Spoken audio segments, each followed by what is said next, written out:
Hi everyone, we are here with Nick Velasquez from DeepSea Developments. So yeah, we are near London. We are basically 10 minutes away, and we are in the Raspberry Pi Design Partner event in 2025.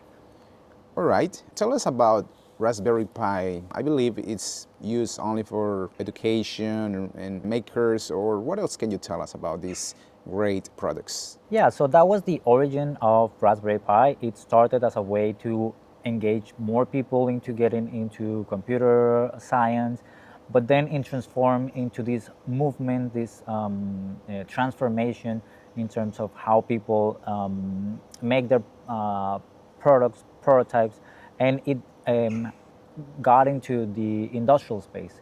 So basically, right now we can see a lot of products that are made with Raspberry Pi, and they are very solid, very stable. Yeah.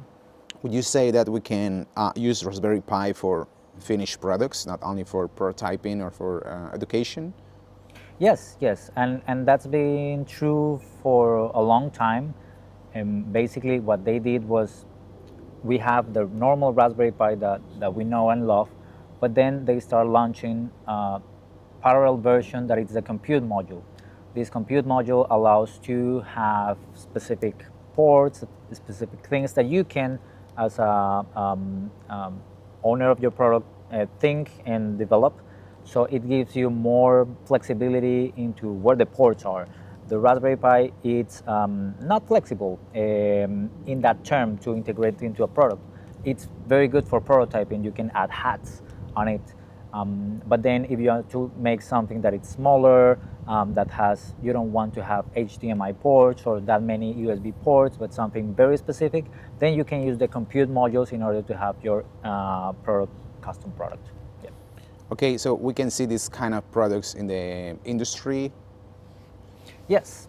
One of the most interesting examples are the network of Raspberry Pis that are being deployed on London Heathrow, the airport, in order to be the displays whenever the person see the arrivals and departure.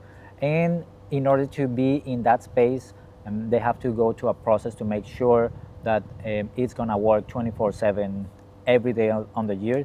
So it has to have a high reliability. They are being already deployed. It's a very good use case or example on how this can be used in products very reliable in these conditions. Can you give us another example of industry that is already using Raspberry Pi? Yeah, so now there are many products in the industrial automation space. So normally industrial automation, it's a hard space because you have to have devices that are very reliable, that they don't fail.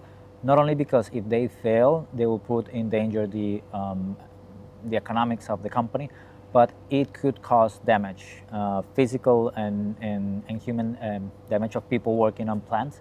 So yeah, more and more we see versions of PLCs that are used in the industry, but that are powered with Raspberry Pi and that are able to have all the certifications needed to be on plants and work 24/7.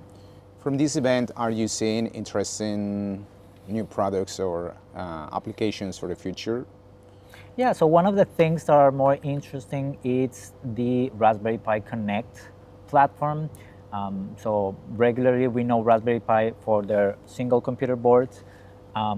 Then they launch the silicon, that it's the microcontrollers. That's something that it's growing and growing, and it's getting more and more exciting in that sense. And then last year they launched Raspberry Pi Connect. So basically, if you have a Raspberry Pi that you want to connect, interact with in an easy way, you have to before you have to do several steps, and depending on the networking and the place that you're locating it. But with this tool, you can access easily from anywhere around the world. That's something that is already working, already deployed, and yeah, I think that that's a game changer in order to make this platform even easier to interact with. Would you recommend developing products with Raspberry Pi from the beginning to the end. Is that an advantage for making a product faster? In general terms, yes. So basically, whenever you want to have some high computing processing, where you would use a computer, then a Raspberry Pi makes sense. Normally, you would, for different applications, you will use not the Raspberry Pi that it has an operating system and everything like that, but a microcontroller.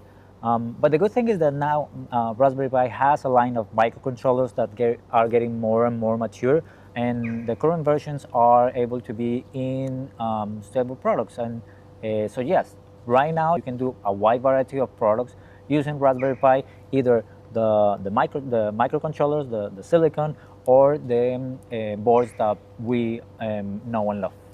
All right. So this is a great advantage for people who want to launch a product faster, no? Because they can use one ecosystem.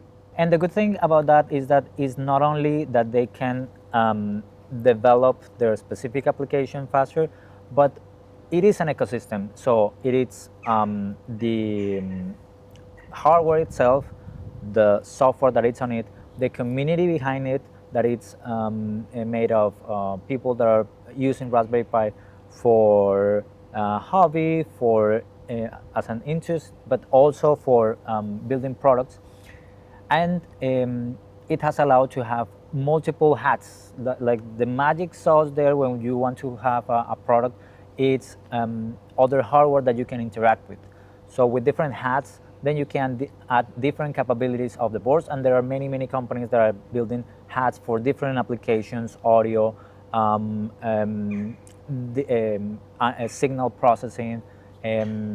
So you just add hats and are able to prototype very fast whatever application that you have, and then you are able to get into a process of getting all these different hats, different components into a single PCB, a single electronic board, and be able to have a product that is ready for mass production. Okay, well, thank you, Nick, for that explanation. We hope to see you in another video. Thank you. Yeah, thank you very much. See you.